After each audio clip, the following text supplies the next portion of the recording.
Hey you all, also hi to fellow dressmakers. You're welcome to another interesting tutorial.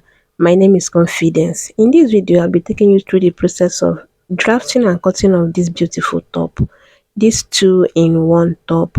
The only thing is that I'm going for the actual design and not the one that the other designer recreated. So as it is on this illustration, I'll be showing you how to draft and cut the two-in-one top. So if you'd let me show you how. Hello, you don't even know my name, but I am happy you came by. For this top, you will need a main fabric, which for my case I'm using a satin fabric and I have 3 yards, almost 3 yards for both the top and the pant. The top alone can take between 1 to 1.5 depending on your size. Then you'll be needing a sheer fabric, which for this case I'll be using this sugar lace that I've had for a long time, and this is an opportunity to use it. You can also use the chantilly lace or any sheer fabric of choice for one of the sleeves. Then I'll be using this bra cup for the bust area, and I have my shoulder pad, which I think is about 0.25, and for that case I'll be doubling it, like using this two for this tutorial. It's going to be on one shoulder anyway. And then for the patterns, I have my basic bodies drafted out and I traced it out, and like to have 4 of these. For the purpose of this tutorial, doing this on my own, I can just manipulate one pattern to give me the two-in-one tops. Well, let's start with one. So I have this now, and what I have from the shoulder is my shoulder to the hip line. I have from the shoulder to the bust point, and then the shoulder to the waistline. Then the neckline is just the standard neckline of 3 by 3 inches, and I use 1.5 for the shoulder slope. Just basically draft your basic bodies, okay? And I use 1.5 for the dart, which I'm going to take away for the should I call it jacket? Yeah, the jacket part of the top. That's what you're starting with. So I'm going to eliminate the dart. I'm taking out 1.5 on the side waist this way, because you don't need the dart, you just need the bust dart. Okay, if you want to close the dart, it's going to give you a hard time. Just basically eliminate the waist dart because you don't need it. Then I'm going to redraw my bust dart of 1.5. I'm trying to make sure that I have my 1.5, and just so we are on the same page, this is the bust span line here. Like I said, I traced out, so I still have my traces here even though you cannot see it. Now, measuring from the shoulder, I'm going to go down to the length I want, which is 22.5. I'll mark it and use my ruler to mark it across this way. Then after that, I'm going to start from my waistline to go down to where I want the V to be, and I want to use my crotch level line as a guide.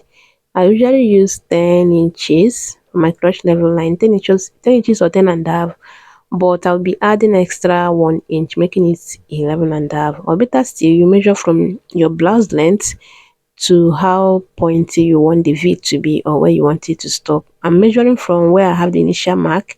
It's 6 inches from the blouse length. Then you're going to place your curve either the way I showed you, like straight, or you do a slight curve, just like I'm going to do now. From the length, I went up ½ inch on the side. Then from that point, I'm going to place my curve this way and connect it from the blouse length to that 6 inches extension.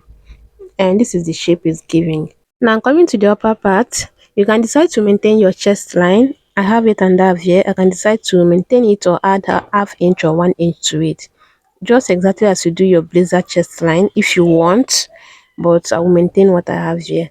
Then on the shoulder slope, I'm going to measure what I have on the shoulder pad this way. Since I'm doubling it, I'll measure it and it's about ½ inch. I'm going to add that same ½ inch, like go up from the shoulder slope that same ½ inch, then reconnect or redraw the shoulder slope this way, so the other part is no longer needed. Then you're going to also extend it by 1 inch, ½ inch or 1 inch depending on how pointy you want it. If you look at the illustration, it's really pointy, so you can decide to do 1 inch if you want it that way, but I'm trying to maintain what I have for the shoulder pad. And then you're just simply going to blend it into your armhole this way. It's very simple. Just go ahead and blend it in. Use any part of your French curve to blend it in, and that's it. Now watch how I'm going to cut this out. You can decide now to measure your round your neckline and put it down if you want, or you do that after, like when you want to fix the collar after you're done with the jacket. Don't worry, I'll be showing you how to do that in the sewing tutorial. Okay, then I made a mistake on this side, this bust that part.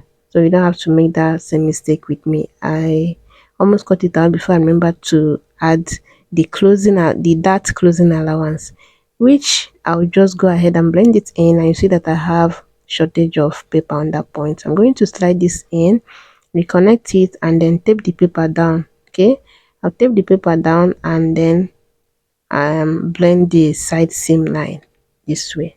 Okay, now you can decide to just cut it now, or you go ahead and trace it to know where you exactly you will be cutting. So I traced it, and I'll just go ahead and cut the rest of this side. So after cutting it out, this is what it looks like, and this is how we are going to transfer this to the fabric. But let's finish up with the back. Now for the back part, I just have my actual back block, which there's no doubt I'm not going for that. And this is where the initial center back line is, which I came in 1 inch to contour the center back, because the center back is not straight, and the half length is 15 and a half, because the back length is shorter by 1.5. We use the 1.5 as the bust dart for the front. So I measure what I have from the waist on the front to the length, and then I did the same thing here, and now the length is 21 inches. And I just noticed, I don't know if you noticed what I noticed, but we move. So I'm going to come up ½ inch on the side, just like we did for the front, and then from the length on the center back, I'm going to go down 6 inches. I'll just go ahead and highlight the center back line so that we see where we are headed. I'm going to roll it out this way, and that's the center back line. So from the length, I'll go down 6 inches, just like we did for the front. You can decide to do more since it's the back if you want, but I just want to maintain what I have on the front. And I'm going to place my French curve this way and connect the 2 points. The ½ inch we came up on the side to the 6 inches we came down on the center back, just like this. Like I said in the beginning of this video, I'm going for the illustration and not the one that the other designer recreated. For hers, I don't think the jacket is as in went all the way to the back. There's a way she manipulated the pattern, and the back doesn't have this sharp V. I think it would be better I show you, but that will be in the sewing video in case you want to go for that. Then what you see me do here is simply adding zipper allowance of 1 inch, following the curve I have on the center back. That's if you want the jacket part to go in with the zipper of the other top, the other part of the top. This would make more sense in the sewing video. But if you want like this part to go in with the other part of the top, your zipper, for this one to contain the zipper, I don't know why I'm stammering, you're going to add your zipper allowance, and when you get to the length, you're simply going to blend it in this way to the other part of the V, because that part is not supposed to have a zipper allowance. Your zip is not going to get to that point.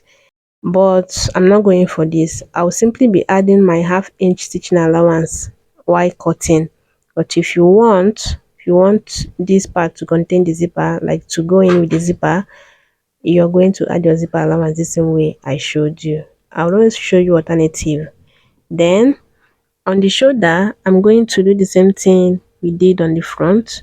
I'll go up from the shoulder slope ½ inch and redraw the shoulder slope from the shoulder tip to the neck tip, just like this. Then I'm also going to extend the shoulder by ½ inch. I'll mark the ½ inch and blend it into the existing armhole curve already. And after that, I'll just go ahead and cut this out. Body on jet, I throw them more, you pepper them. To you, tomatoes, causing go So now we have the front and back jacket pattern ready. And when I close up the bust dart and match up the sides, you see that they are equal. The waistline and the length, that they are the same. And when I leave it, you see that it's 1.5 inches longer. I'm going to keep this aside, then we'll work on the other pattern. And the first thing I'm going to do on this one is to measure down to the under bust. I'm using 13 and a half for my under bust. I'll mark it and mark it on this other side just to have a straight line and connect it. And after that, I'm going to go up 3 and a half from the bust point line, and that would be the over bust line. You can decide to do just 3 inches, but I usually use 3 and a half for mine. Then I'm going to get the midpoint of the shoulder slope. I'll measure it this way and divide it into two, or you just bend in your measuring tape just like I did there to get the midpoint. Then I'm going to connect from that midpoint to the bust point this way. Next, I'm going to tighten the under bust, and to do that, I'm going to go in ½ inch on both sides of the dart legs. From the dart legs I already have there, I'll go out ½ inch on both sides. Then I'm going to use my French curve to connect it from that point to the bust point. And then I'm going to extend the dart legs to the waistline just like this. You can actually decide to measure what you have from the under bust all the way to the length of the blouse if you want, but I want mine this way. Then for over bust tightening, I'm going to use 0.75 on both sides. And for the over bust, you can decide not to make it too curvy if you want. Like, you just connect it straight this way. It's not going to affect anything. And then I'm going to connect this part. Then I will through the darts, I'll measure what I have on this part of that legs and make sure I have the same thing on this other side. Then make sure I have my 0.75 on that point. And then I'm going to recurve from that point to the bust point just like this. And that way your dart lines or dart legs are equal on both sides. You don't have to have any shortage while joining. Next, I'm going to measure from the top line to where I want the neckline to be, and I'm using 7 and a half. I'm going to use my French curve to just give it a slight curve, a slight sweetheart curve this way, or say V neckline. Then I'm going to use this part of the French curve to blend in this other part to the armhole, just like this. And that's it. Now after this, I'm going to measure from the shoulder slope to the over bust line, and I have 5.75, and I will just call this the front strap, FS. So this will be the length, or yeah, the length we will use for the sleeve later on. Then I'm going to measure from the top line, the shoulder line, to the length I want, and I'm using 22 inches. For the jacket, you remember we used 22 and a half, right? Then for this one, I'm using 22 inches. Then I'm going to come up on the side by 1 inch and then give it a slight curve this way, going to the bust span line, just like this. And that's it for this one. Now, since I have the luxury, I can decide to add my allowance on the side if I want, or you just add it while transferring to your fabric. But to close the bust dart, what I'm going to do is to slash open the waist dart from the down to the bust point this way. Then I'm going to fold the dart and place it on the bust point line just like this. I'll tape it down and then blend in the side seam line. Remember to always blend in any distorted lines on your pattern. Then I'm going to add my allowance of 1 inch. 1 inch works just fine. I'll add to the bust, to the waist, and then the length, and then reconnect like this. And after connecting this point, I'm going to also blend in the armhole, which is not really necessary, but I'll just blend it in this way. And then I'll go ahead and cut it out just the same way you see me doing it. I don't wanna hear her say, I don't wanna hear her say you there with another man. The way your body rolled it, I know go like if I see you with another man. I don't wanna hear her say, I don't wanna hear her say you. And after cutting, this is what it looks like, and you can see the build is already coming out so well. So I'll keep this aside. Then for the back, the first thing I'm going to do is to measure from the shoulder on the front this way to the over bust line. I have 6 and a half. I want to maintain the same thing for the back, so I'm going to start from the shoulder this way and go down to the 6 and a half. I'll mark it on both sides just to have a straight line and then roll it out. So this is where we'll be taking our measurement from. Then I'll measure from the shoulder. The half length is 15 and a half. The front is 17. This one is 15 and a half. Then the length is going to be 20 and a half. The front is 22, right? This one is going to be 20.5 because of the 1.5 inches difference, which we used as the bust dart. Then I'm going to measure to where I want the neckline to be, and I want to use 8 inches. For the front, I use 7.5. The back, I'm using 8 inches. Then to get the neck width, I'm going to minus 1.5 from my shoulder measurement divided by 2. My shoulder is 15 divided by 2 is 7.5, and then 7.5 minus 1.5 is going to give me 6 inches. I'm going to minus 2 inches actually from my shoulder measurement divided by 2, but I'll be taking the other half inch on the center back. Okay, so here I have the shoulder measurement divided by 2 minus 1.5, which is 6 inches. Then I'm going to curve from that 6 inches to the 8 inches I'm using as the neck depth for the back. And then I'm going to blend in the armhole from that 6 inches to the side seam this way. And after that, I'll go to the center back and take in half inch, the other half inch from the 2 inches we minused from our shoulder measurement divided by 2. Okay, then I'm going to blend it from that point to the waist line, just like this. Okay, this is to ensure that the center back is really firm and is not gaping. I'll come on the side of the blouse length and come up 1 inch, just like we did for the front. Then I'm going to curve it this way, going to the center back, and that's it. The next thing I'm going to do now is to go ahead and add my zipper allowance following the center back contour line. I'm going to follow the same shape I have here to add my 1 inch zipper allowance, and I'm going to measure from the shoulder slope to the over bust line. And I have, let's just say this is 5.5, and I will call that a back strap BS. Okay, we are going to plus that with what we have on the front to get our sleeve length. Then I'm going to add my 1 inch side seam allowance on the bust, the waist, and then the blouse length, and connect it like so, and simply go ahead and cut out the pattern. I don't wanna see you with nobody, nobody, nobody, nobody, nobody, nobody.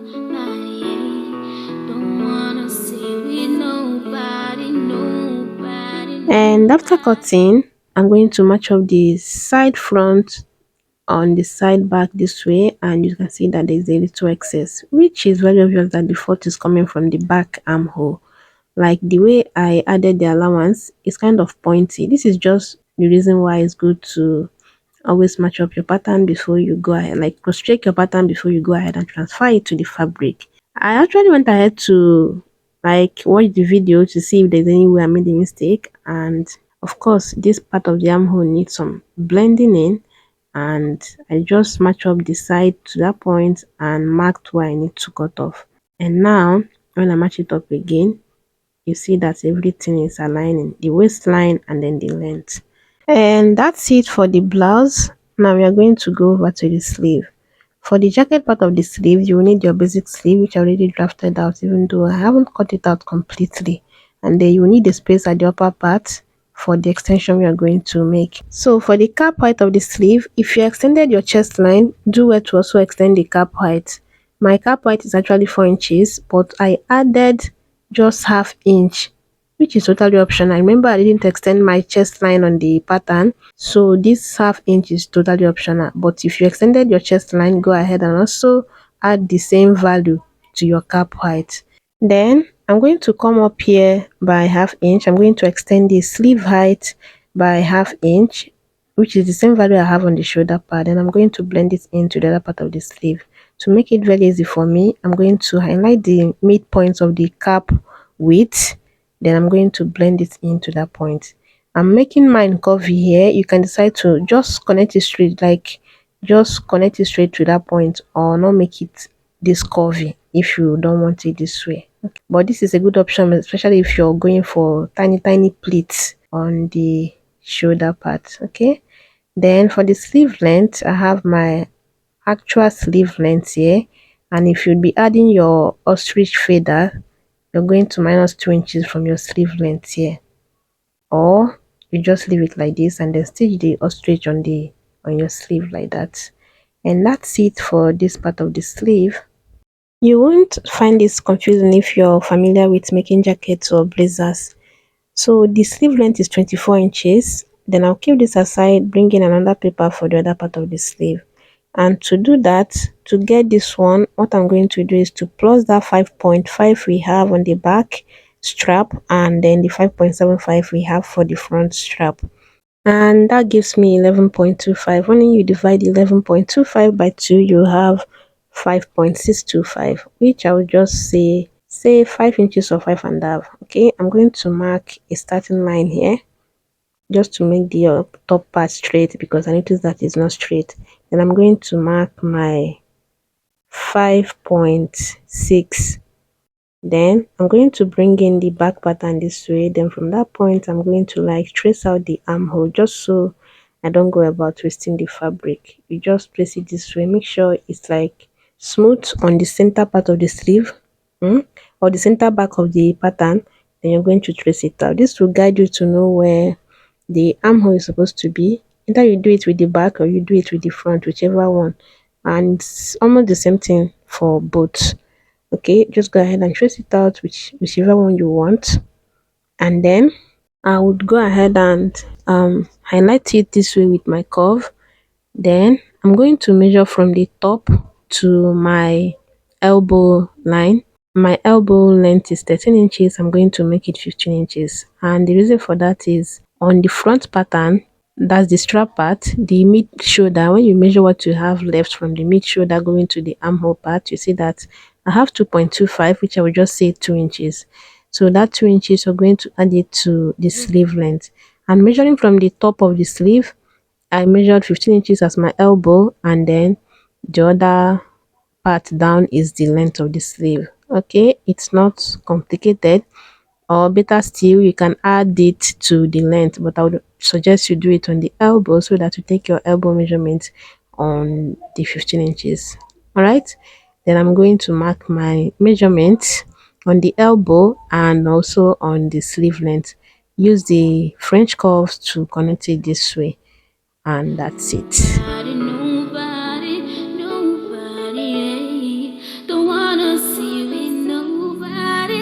And with this now, we have two different sleeves for this blouse, and you can see that one is longer, which is just how it's supposed to be. Okay, go ahead and label it main sleeve and then share sleeve.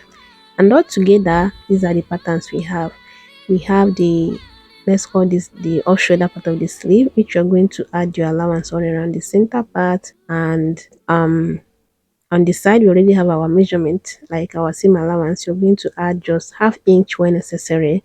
Add your allowance on every part of this pattern where you're supposed to have. Then the jacket, we did not add the side seam allowance, which you can easily add the same 1 inch we're using for the other part of the blouse, or you add your just half inch stitching allowance. Okay, go ahead and add your necessary allowance, interface the fabrics. Okay, and then on the next part, I'll be showing you how to couple all of this, and that is going to be really exciting because this top is super beautiful, and I can't wait to show you how to join all of this together.